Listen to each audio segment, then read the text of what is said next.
he says is that whenever anyone asks you for anything, they're asking you for love.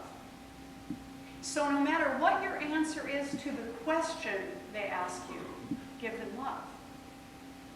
You can give a loving no. But what they're asking for is love. So be sure that in your response, you give love, whatever else the answer is. Does this make sense? He also says, keep on loving no matter what. Keep on loving no matter what. Now, this is what we're basically coded to do anyhow. It means that despite the appearances, despite the difficulties that we face in our day-to-day life and our challenges with other people, that we don't give up on love and loving. I want to make a distinction here. It doesn't mean that we allow ourselves to be doormats. That's not love. That's masochism. Love is different. It's just like saying no and giving love. We continue to let the love flow, even in the times that are difficult. Many years ago, let's see now, 20 years ago now, I was involved in personal growth training. I think I mentioned this to you at the, darn it anyway. You know, if I could figure out how to deal with this, I could really handle anything. It's that crying at Kmart opening consciousness that I have that just keeps on going and going and going. It's like the Energizer Bunny. So bear with me as I do this.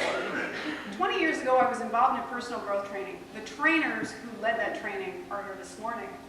They are the people who are doing the workshop this afternoon. They have been together in a successful relationship for 20 years. Now, I know they don't remember me because there were hundreds of people that went through those trainings, but I remember them because I wouldn't be here today if Paul and Elaine Cutright hadn't been there then.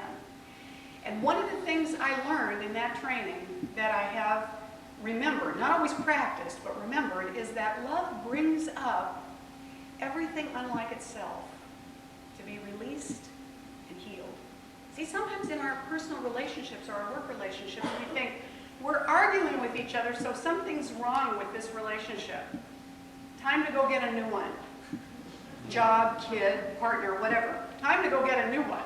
Could I replace this one, please? We think that there's something the matter. The truth is there's a healing in process there, if we know how to let the healing happen. So love creates a safety net that allows that which is unloving in us to come to the surface so that it can be released from the bondage of being in our emotional and physical bodies, so that it can be released and healed and let go. So there's more room for love. Does that make sense? This is why our children plug us in so much. Because we adore them, don't we? We do. We want everything to be perfect for them. And so we want to do their lives for them. And that creates conflict. That creates conflict. And the conflict is there to grow both the parent and the child. Not just to make the parent mad, not just to shake the kid up, and maybe neither of those things, but for something deeper, for something more. So the first thing we have to do is choose with love. Choose with love and choose to love. The second thing that we have to do is honor with truth. Now, also back in the 70s, there were personal growth relationships that were really big on telling the truth. And I saw a lot of people bludgeoned with the truth. It got used as a club instead of as a light. What we want to do with truth is we want to honor the person we share our truth with. If you love someone, you want them to know you, right? You want it to be safe for them to know you.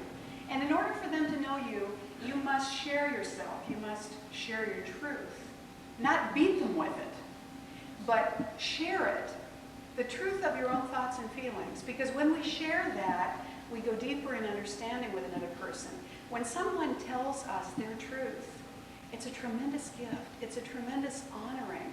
It's a tremendous tribute to their trust in us and in our relationship. If you have an employee come to you who says, "Boss, I have a problem with something that you're doing," Try to keep that immediate defensiveness that leaps to the surface at bay for a moment and listen. Because a gift is being given that allows this relationship to go to a new level of trust. And in that new level of trust, all the work will be enhanced. So that's true with every relationship we have in our lives. The truth that's told as a light, as a bridge, takes us to deeper understanding. If we decide to be brutal with the truth, you know there's that kind of truth that you wait to use. Like, they say, well, I don't like it when you do, well, you always do blah, blah, blah, blah, blah. I've been sitting on this one. I've been saving this up so that I could use it at the appropriate, boom, you know? Now that does not build a bridge. That does not deepen understanding. Leaves us feeling a little bruised and a little less trusting. And when we move to that place that's less trusting, you see, our relationship then has less power to live its purpose. So we want to be able to use the truth as a bridge, to tell the truth lovingly, to tell the truth with compassion. So it becomes a compassionate truth rather than a brutal truth. Now this is tricky on the surface level. I have a really dear friend that I was visiting a couple of summers ago, and she's blonde, and she's been blonde for a long time. And this particular version of the blonde that she is different than what I had seen before. And so for some reason we got into this conversation about her hair. And she's a very honest person. And she said to me straight out, I don't remember what I had said, and she said to me straight out, well, it doesn't look dyed, does it? No. And I thought, we've been friends 10 years. What's the appropriate response to this question? And I said, well, it's all the same color.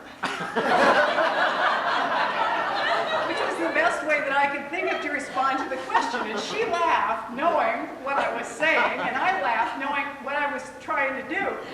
The process of telling the truth with love means I want to respond to you lovingly and honestly about my thoughts and feelings, and I want to take you into consideration as I do it. It's not going to be a hit and run. I'm going to honor your feelings as a person while I tell you this truth, even if it's a hard truth to tell.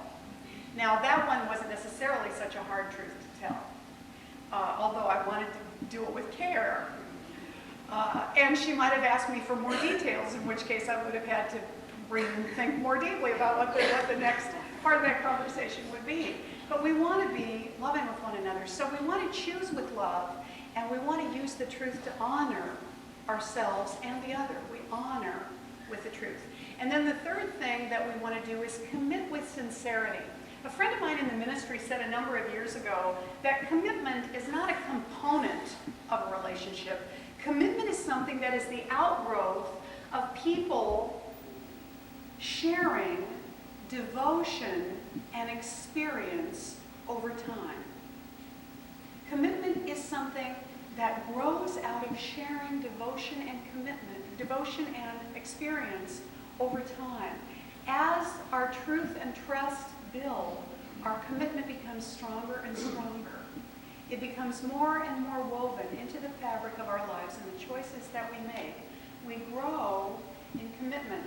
But in order to grow in that covenant, in that agreement, in that commitment, we need to be sincere. In other words, we need to be authentic. We need to let the self that we are be seen with its shadows and with its reflections, with both the, rotty, gritty stuff of who we are and the shining magic of who we are, both. We need to be authentic and genuine with the person that we're with, and that sincerity is a part of the devotion that helps to build the commitment. Does this make sense? Yes? Are you sure? Ernest Holmes wrote in The Science of Mind, the truth is positive but non-combative. It loves sincerity and abhors deceit. Loves sincerity. It grows and thrives on that sincerity. And so when we choose to be genuine and authentic in our relationships, we'll find